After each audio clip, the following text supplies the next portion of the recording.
Good morning friends, today I am discussing about the next topic. Last video में मैं आपको uses of convex mirror बता चुकी हूँ। अब मैं आपको बताने जा रही हूँ प्रॉपर्टीज ऑफ कॉनकेव मिरर। ठीक है, इसकी प्रॉपर्टीज ये है कि इसमें रिफ्लेक्टिंग सरफेस जो होता है वो इन्वर्स होता है और ये कन्वर्जिंग मिरर कहलाता है कॉनकेव मिरर।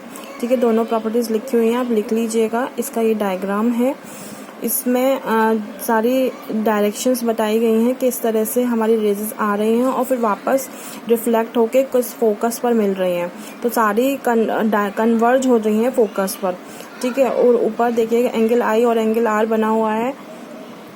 और इस डायग्राम को आप अपनी एनसीईआरटी की बुक से भी बना सकते हैं। ठीक है, वहाँ पर जाकर के आपको अगर ये डायग्राम नहीं समझ में आ रहा हो तो वहाँ बुक से आप कंसल्ट कर सकते हैं। वैसे तो ये मैंने बहुत अच्छे से बनाया है, please try to understand. Okay, next we discuss about the properties of convex mirror. इसमें रिफ्लेक्टिंग सरफेस आउटवर्ड होता है और इसको डाइवर्जिंग मिरर कहते हैं। इसमें जो रेजेस हैं वो डाइवर्जिंग मतलब यहाँ पर पीछे बैक साइड में आकर के आपको फोकस में मिलती हुई प्रतीत होती है, वर्चुअली मिलती हैं, तो इसलिए इसमें जो रेजेस हैं वो डाइवर्जिंग मिरर मतलब डाइवर्ज हो जाती हैं। और जो रिफ्लेक्टिंग सरफेस है वो हमारा आउटवर्ड होता है। ठीक है, ये इसका डायग्राम बना हुआ है।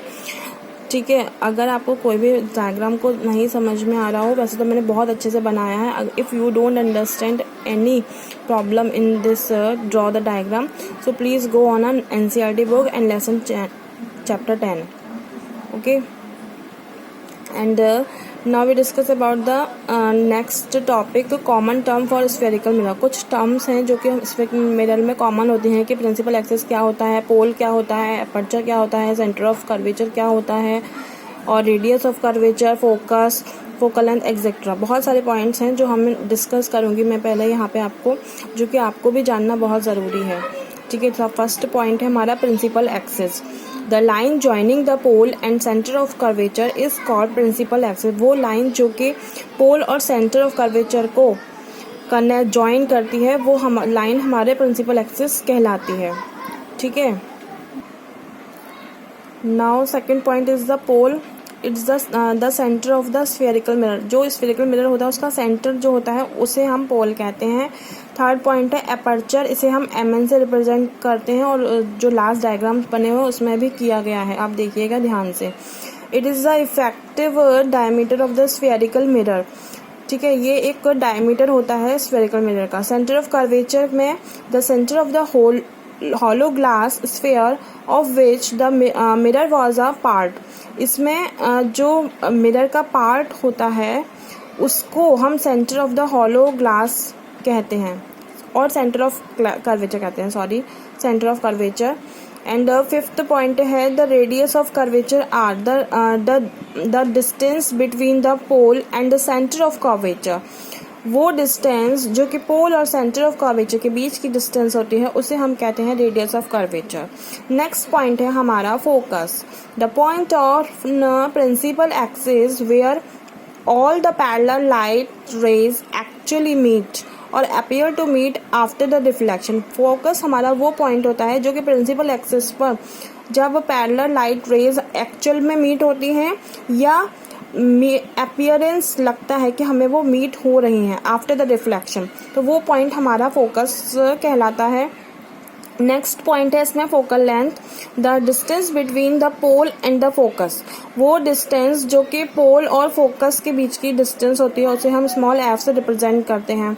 ठीक है, now we discuss about the what is the relation between the centre of curvature R and focal length. Focal length और रेडियस ऑफ कर्वेचर के बीच की जो रिलेशन है वो क्या होता है, तो ये बहुत इंपॉर्टेंट फॉर्मूला है, इसको याद कर लीजिएगा। It is the F is equal to R/2 where R is the radius of curvature and F is the focal length. Okay, now अब हमें ये पता होना चाहिए कि जो हमारे रे डायग्राम्स बनते हैं स्फेरिकल मिरर में उनके क्या रूल्स होते हैं कॉनकेव मिरर और कॉन्वेक्स मिरर में। ठीक है, तो यहाँ पे कुछ रूल्स बताने जा रही हूँ मैं। Now rules for making ray diagrams by spherical mirror. First rule है इसका, a ray parallel to the principal axis after reflection will pass through the principal focus in case of a concave mirror or appear to diverge from the principal focus in case of a convex mirror.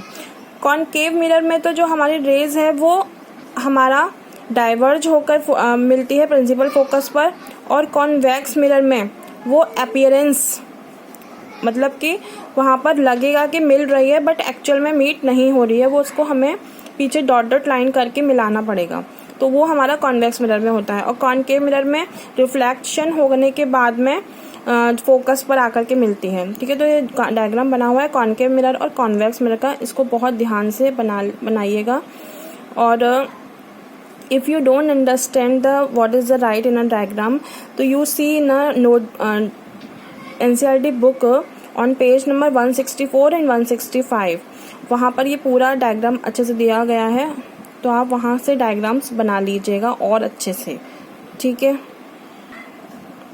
now we discuss about the second point, a ray passing through the principal focus of a concave mirror or a ray which is directed towards the principal focus of a convex mirror after reflection will emerge parallel to the principal axis. वो raise principal focus से जब concave mirror में raise हमारी जाएगी तो वो reflection के बाद प्रिंसिपल फोकस से ही जाएगी। ठीक है, और कॉन्वेक्स मिरर में वो रेज हमारा प्रिंसिपल फोकस से जो रेज जाएगी वो हमें इमर्ज हो जाएगी, पैरेलल हो जाएगी प्रिंसिपल एक्सिस की। ठीक है, तो कॉनकेव मिरर और कॉन्वेक्स मिरर का डायग्राम बना हुआ है इसमें। तो ये रूल्स हैं जो कि आपको अपने माइंड में सेटअप करना होगा कि किस तरीके से कहाँ पर हमारी जो वस्तु है वो रखी हुई है, उससे रेजेस किस तरीके से आ रही हैं। पहले फोकस से अगर आ रही है तो कहाँ पर आके मिलेगी, सेंटर ऑफ कर्वेचर से अगर आ रही है तो कहाँ पे आके मिलेगी, कहाँ पर क्या होगा। तो ये सारी चीज़ें आपको डिस्कशन जो मैं कर रही हूँ उसको बहुत ध्यान से सुनना, तो आप ये सुनना होगा आपको, और ये अच्छे से आप सीख जाएंगे बनाना रे डायग्राम्स, जो कि बहुत बहुत बहुत इम्पॉर्टेंट हैं ये।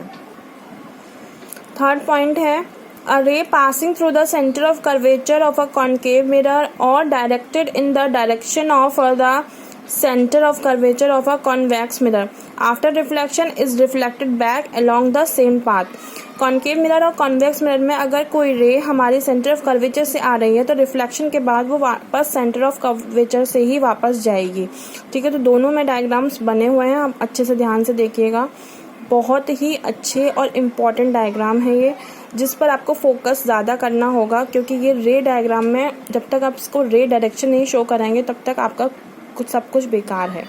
ठीक है, फोर्थ पॉइंट है, a ray incident obliquely to the principal axis towards a point P which is called a pole of the mirror on the concave mirror और अ कॉन्वेक्स मिरर। ए और बी यहाँ पे ये शो किया गया है कि ए और बी कौन से नंबर पर है, कॉनकेव मिरर और convex mirror. Okay, is reflected obliquely the incident and rays follow the laws of reflection at the point of incidence making equal angles with the principal axis। यहाँ पर जो raise हमारी oblique form में आएंगी, incident ray जो होगी oblique form में होंगी, तो वो पोल पर जाकर के कॉनकेव मिरर और कॉन्वेक्स मिरर में पोल से वो सेम एंगल क्रिएट करेंगे, एंगल आई और एंगल आर, जो कि लॉ ऑफ रिफ्लेक्शन को भी फॉलो करता है। लॉ ऑफ रिफ्लेक्शन में भी यही है सेकंड पॉइंट कि एंगल आई और angle r means angle of incidence और angle of reflection both are equal. ठीक है, तो ये रे डायग्राम्स हैं। Thank you so much. If you have any problem write in a comment box. I am sorry for late posted. Thank you so much. Please note down in the notebook. If you have any problem, please write in a comment box. Thank you so much.